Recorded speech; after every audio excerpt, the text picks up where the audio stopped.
Conta-se uma história de duas irmãs, uma chamada Martina e a outra chamada Filipa.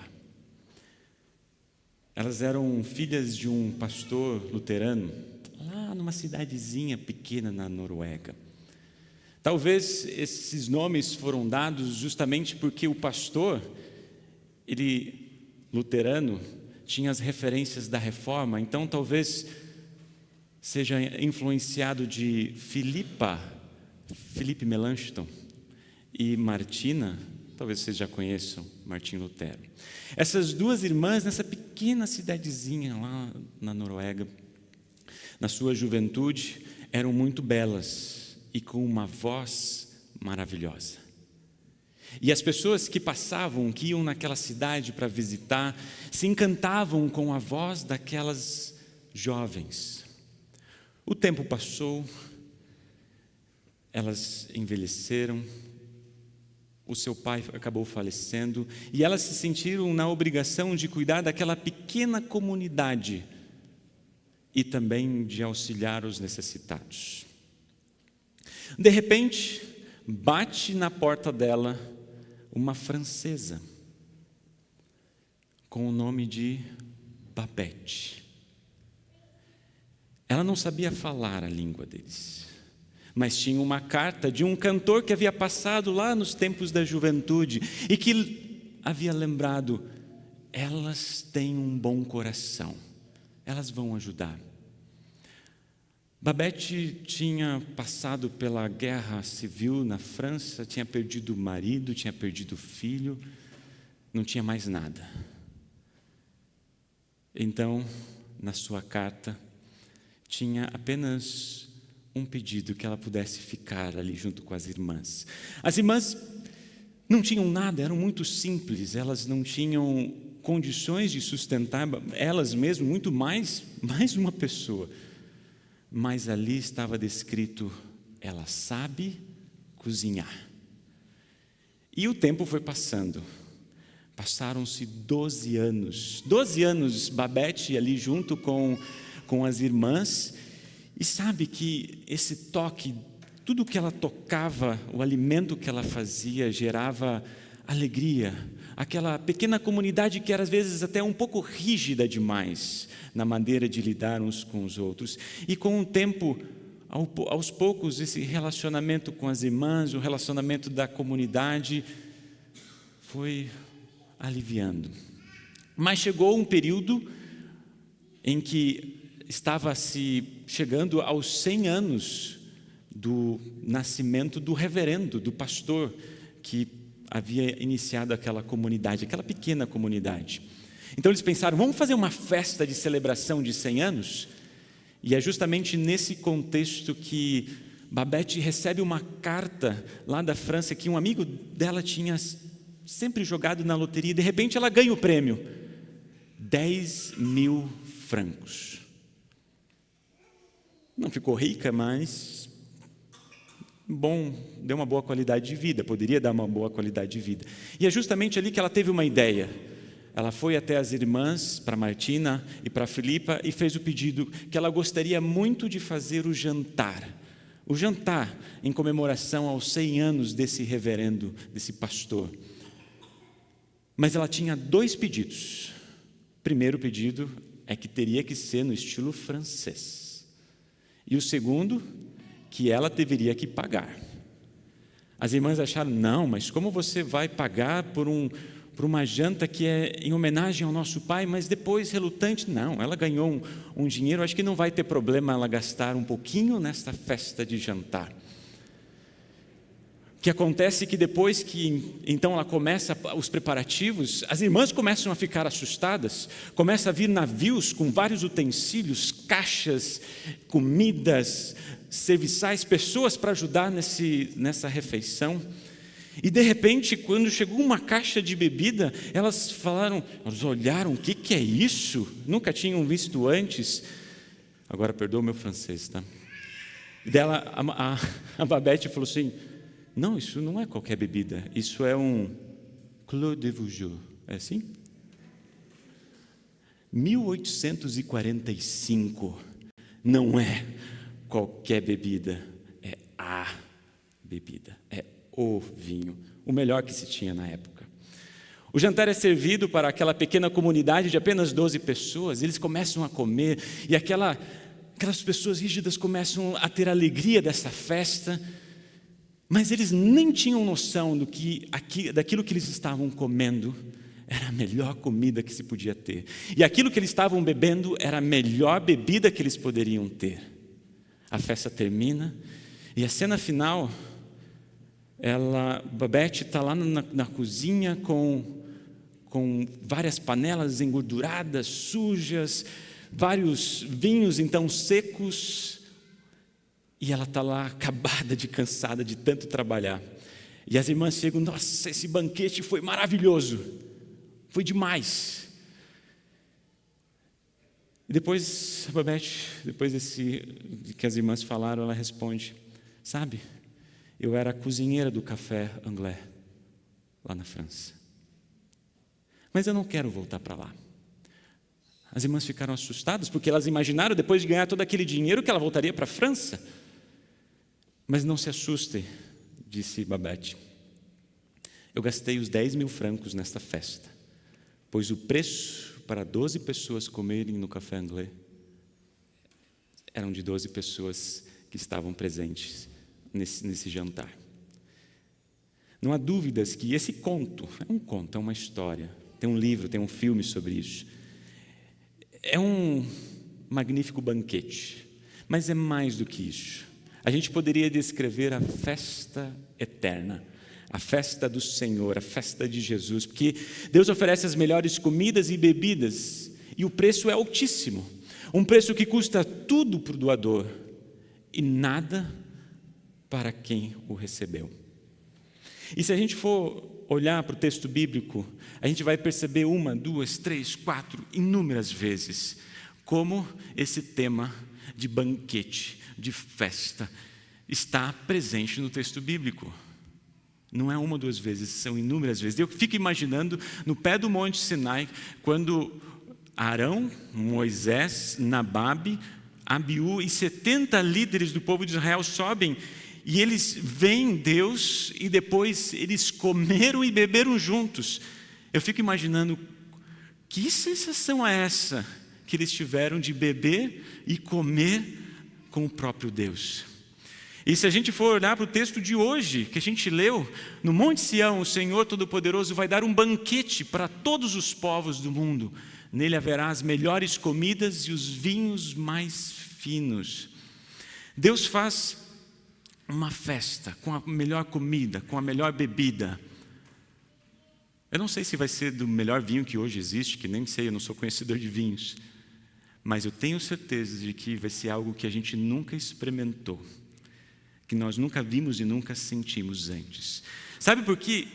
Foi isso que aquele dirigente da festa disse quando Jesus, no primeiro milagre que fez, quando tinha acabado o bom vinho, sobrou água. E Jesus ele faz o milagre da água para o vinho. Olha só o que o dirigente disse: você guardou até agora o melhor vinho.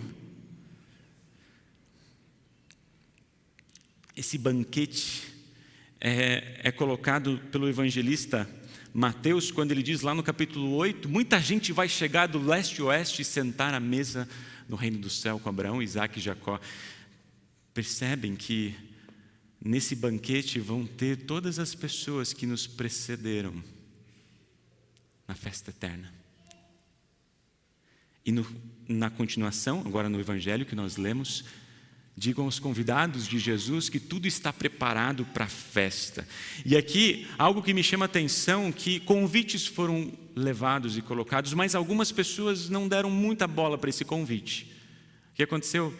Eu vou me preocupar com a minha fazenda, eu vou me preocupar com o meu armazém. E não se preocuparam, não valorizaram esse convite dessa festa que esse rei estava fazendo. Então, o que ele pede? Vá a todas as pessoas, convide todas as pessoas, saiam para todos os lugares, levem esse convite adiante. E no final, qual que é a resposta? Muitos vão ser convidados, mas poucos serão escolhidos. Então, a gente tem lá no livro de Apocalipse, felizes os que foram convidados para a festa do casamento do Cordeiro. Feliz aquele que foi convidado para essa festa. Mas a gente precisa se perguntar, todos aqueles que são convidados desejam estar nessa festa? Querem estar nessa festa? O que é preciso para estar ali? E o profeta Isaías nos ajuda a pensar sobre isso. Muitos são convidados, mas poucos escolhidos. O que ele diz? Escutem. Escutem os que têm sede, venham beber água. Venham os que não têm dinheiro, comprem comida e comam. Venham e comprem leite e vinho, que tudo é de graça. Escutem, mas venham. E saibam que vocês não precisam pagar por nada nessa festa. Tudo é de graça. E o próprio profeta, ele continua dizendo, se ouvirem e fizerem o que ordeno, vocês terão do melhor alimento, vocês terão comidas gostosas. Escutem-me e venham a mim, prestem atenção e terão vida nova. Quem é convidado para essa festa? Todos. Todos são convidados, mas alguns só escolhidos. Por quê? Porque para ser escolhido você precisa escutar, prestar atenção. Quem é aquele convidado? Aquele que tem sede, aquele que tem fome, aqueles que se reconhecem pecadores, aqueles que ouvem a voz do Senhor Jesus. E daí faz muito sentido quando nós olhamos então para o Evangelho de Mateus, no Sermão do Monte, quando o próprio Jesus diz, felizes as pessoas que têm fome e sede de fazer a vontade de Deus. Não somente aqueles que ouvem esse convite, mas desejam viver esse convite. Aqueles que têm fome e sede de viver essa nova vida com Cristo Jesus. E aí a promessa que Jesus nos faz, vocês serão completamente satisfeitos. Quando a gente olha para Isaías, capítulo 25, e fala que vai ter esse banquete celestial, o que vai ter nesse prato? O que Deus está nos servindo? O que está ali presente? Será que são apenas as melhores comidas e os vinhos mais finos? O que mais tem ali? No prato que Deus nos oferece, olha só o que vai ter. Versículos 7 e 8. E ali ele acabará com a nuvem de tristeza e choro que cobre todas as nações. O Senhor Deus acabará para sempre com a morte. Ele enxugará as lágrimas dos olhos de todos e fará desaparecer do mundo inteiro a vergonha que seu povo está passando, o Senhor falou. Nesse momento que nós estamos aqui, há uma nuvem de tristeza, sobre diversas perspectivas. O povo de Israel, o povo palestino e várias outras nações que estão morrendo, que estão sofrendo, como a vida humana está sendo cruelmente lidada nesse contexto, que é o contexto de guerra, que a gente não vai ser a última vez e também não vai ser a primeira. Mas não só lá.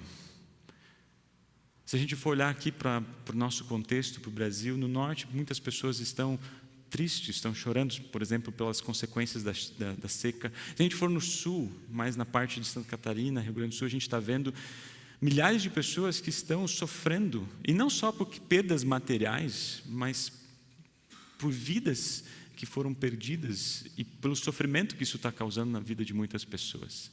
Se a gente olhar para nós, a gente vai perceber quantas pessoas estão passando fome, estão ao nosso redor, não têm um alimento suficiente na sua mesa. Mas a gente pode olhar para a nossa vida, quantas pessoas estão ansiosas, inseguras, preocupadas, quantas pessoas estão doentes, estão precisando lidar com dificuldades na família, no relacionamento profissional. Quantas angústias e choro e sofrimento não deve estar no coração de cada um de vocês. Mas o que a gente pode dizer, basta a gente sentar e conversar com as pessoas que estão ao nosso redor. Ou basta nós olharmos para a nossa vida que no prato que é servido para nós hoje, aqui no dia a dia, tem pecado, angústias, aflições, morte, desespero. Sim. E é justamente para você que está cansado de carregar as pesadas cargas. Se o fardo é pesado demais, se você está aflito, se você está sem esperança, se você está abatido, se você se sente culpado, se você tem fome e sede da palavra de Deus, ouçam aquilo que Deus nos diz através do livro de Apocalipse, através de João. O Cordeiro que está no meio do trono será o pastor dessas pessoas e as guiará para as fontes das águas da vida, e Deus enxugará todas as lágrimas dos olhos delas. E aqui a gente pode ser muito mais pessoal e dizer: isso é para mim, pois o Cordeiro que está no meio do trono será o meu pastor. Me guiará para as fontes da água da vida e vai enxugar os olhos dos meus olhos, as lágrimas que caem.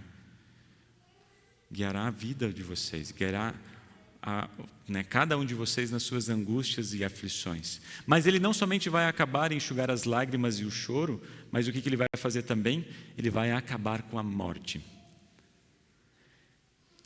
E literalmente aqui, tanto que Ele vai acabar com a tristeza e vai acabar com a morte, a palavra que é colocada aqui é engolir.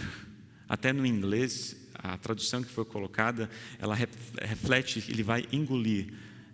A tristeza vai engolir a morte, justamente para que a gente não tenha o gosto da tristeza e o gosto da morte. Mas o que está falando aqui? Morte física? Não, está falando que a gente não tenha o gosto da condenação eterna. Sabem o que é isso? Deus não quer que a gente tenha o gosto da condenação. Por isso que Ele está preparando essa festa e vai tirar do novo céu e da nova terra toda essa realidade que está presente por causa, em virtude do nosso pecado. Mas a pergunta que eu me fiz ao longo dessa semana: por que Deus, Ele, repetidas vezes, Ele fala a respeito dessa festa que Ele tem preparado para cada um de nós? Pelo menos para mim, quando a gente olha textos assim, é um daqueles momentos que Ele nos permite provar um pouquinho daquilo que Deus tem preparado e vai nos dar. Não sei se vocês gostam de cozinhar, se vocês são bons na cozinha. Ultimamente eu tenho me desafiado um pouco mais, talvez por isso que eu ganhei uns quilinhos a mais também. Mas algo que eu gosto de fazer, e eu acho que todos que se envolvem na comida acabam fazendo também, sabe o que é? Vocês vão provando, né? Vocês fazem um pouquinho, dão uma provadinha, fazem um pouquinho, dão uma provadinha.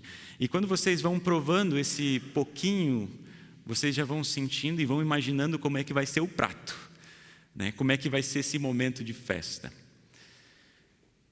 Ultimamente, a gente tem passado por momentos muito difíceis de aflições e sofrimento. Mas Deus nos convida a pensar nesses banquetes, que ainda a gente não tem de forma plena, mas e esses encontros que a gente tem aqui, na sua palavra, e aqui em culto na igreja, como pequenas oportunidades de a gente vai lá e experimentar um pouquinho daquilo que Deus tem preparado para nós. É uma antecipação daquilo que Deus tem preparado para nós, que Deus vai nos dar, que Deus tem nos prometido e tem garantido isso através do seu Espírito Santo. Porque a cada encontro, isso pode ser através da pregação, pode ser através dos hinos, especialmente por meio da ceia, mas pode ser através de abraços. Cada encontro nós estamos sendo cuidados. É Deus dizendo para você: eu não esqueci de você. Eu tenho preparado algo incrivelmente especial, que nem olhos viram, nem ouvidos ouviram, ninguém jamais pensou e ninguém jamais sentiu. É isso que eu prometo para vocês, diz o Senhor. Hoje estamos juntos nessa pequena antecipação, nessa provinha daquilo que Deus tem preparado para nós. Por isso, eu convido vocês a celebrarem em fé, em gratidão, essa grande festa que Jesus tem preparado para todos aqueles que nele creem. Nessa festa, não vamos celebrar apenas um bom banquete. Nessa festa, nós estamos celebrando a vida, porque essa festa da vida é a festa que Jesus nos dá porque Ele deu vida para nós ao morrer e ressuscitar. E por isso, hoje, todos nós possamos dizer e podemos dizer, e eu quero convidar vocês a dizer junto comigo: Ele é o nosso Deus, nós pusemos a nossa esperança nele e Ele nos salvou. Ele é o Senhor e nós confiamos nele.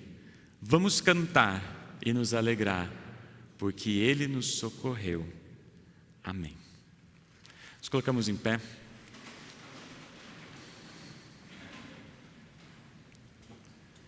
Como é bom estarmos aqui na festa eterna, na festa de Jesus, que a cada encontro possamos ter ou sermos saciados a nossa fome de justiça, a sede da palavra do Senhor, para que um dia todos nós vamos sentar ao lado de Jesus, celebrando a festa eterna. Amém.